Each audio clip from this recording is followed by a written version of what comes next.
Okay, let's get to it. Ann Woolger is Executive Director of Matthew House, a home for refugee claimants. Brian Dick chairs the Sponsorship Agreement Holders Association of Canada. And thank you both for being here. Ann, let's start. What do these refugees experience that are coming to our borders? Well, I guess it in some ways depends on the way they come to Canada. Some are sponsored. And I think that's, for me, as one who's worked for more than 25 years with refugees, that was a big eye-opener for me, the way they're received. There's a huge difference.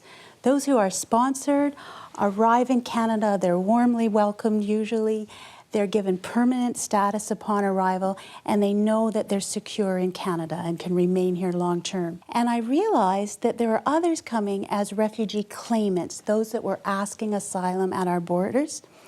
And they were the ones that had no sponsors. They had no one to welcome them. And to my shock, they were simply numbered among the homeless. And some of them would be brought in, sometimes to Canada by smugglers. They would be dropped on the street in the middle of the night.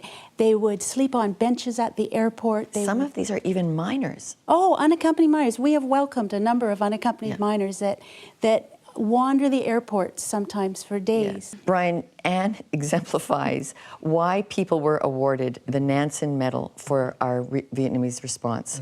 Okay, so I want to go specifically to that. That has been sticking in my mind, the enormous difference. There were 39,000 refugees privately sponsored in this ideal setting that Ann just described. That was 79 to 80. And now, this year, we will have sponsoring groups only do 1,000. It just seems to me we've had an enormous shift in this country, have we? What's happened in the last number of years is that the sponsorship it's worked in some ways very well in terms of a lot of people have put in sponsorships, but they've done different sponsorships than what they did back in the late 70s, early 80s. It's a different situation. Most of the sponsorships these days are named sponsorships where you have a specific person in a location that you want to sponsor. It happens when a person who has come here sponsored by the government or as an asylum claimant like Ann is working with, who has other family members overseas, and they say, I want to bring them here too. Okay, Brian, we want to just take a visual look here in the audience, because in our front row, I think this is amazing. I've loved this story. 57 babies, Vietnamese babies. Ton, just give us a wave there. And beside you, both of you were on that plane load. And here you are. Ton, you're a tireless champion of keeping the refugee story going. And we're going to move down the row. We have two new claimants right at the end. And Nuit, you were a young mom when you fled Vietnam in a boat, yes, 1980. Yes. And you were sponsored by that wonderful process of a Presbyterian church just taking you in. Tell us what it was like when you first arrived in Canada. First of all, Canada. First of all, I just get off by the airport. All I own was a family of 5. All I own was just a garbage bag with everything the whole family owns. So yes, then I have just a slip blob, and that's how I get into this country with wonderful Kirkwood Church that sponsor us. Wow! And have you found work? Have you found goodness for your? They help us to find work, and they help us to find a place to live, take us for doctor appointment, dentist, groceries. They help us dramatically for almost everything like another parents. Okay, now a very recent claimant right beside you, Jean-Pierre.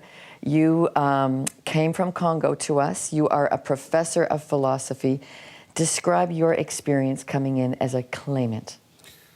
Thank you for this opportunity. My experience was made of hope and despair at the same time.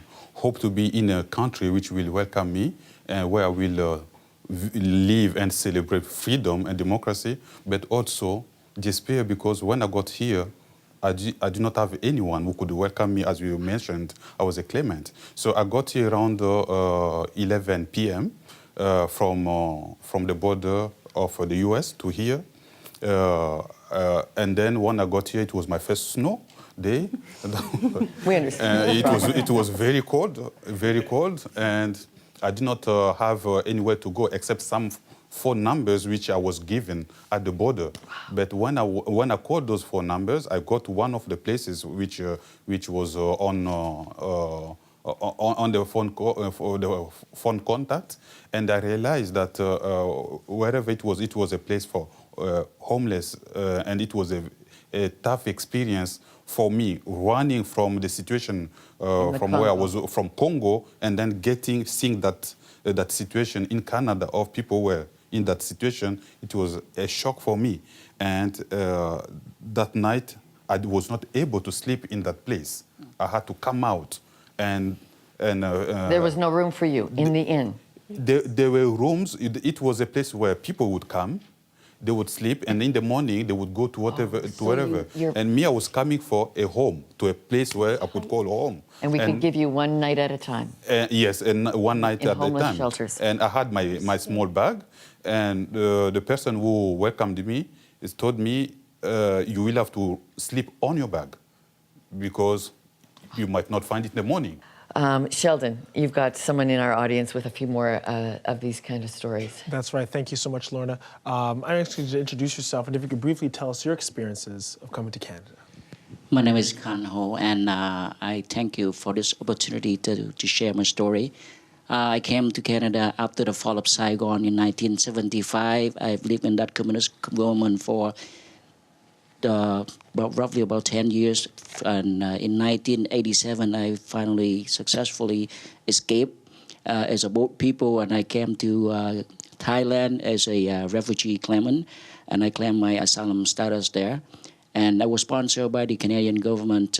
They came over because back then there's a huge wave of Vietnamese boat people arriving on the shores of the countries surrounding by Vietnam.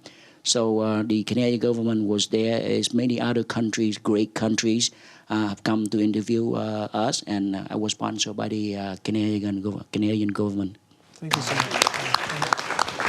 Okay, so what I'm hearing loud and clear is that we have options.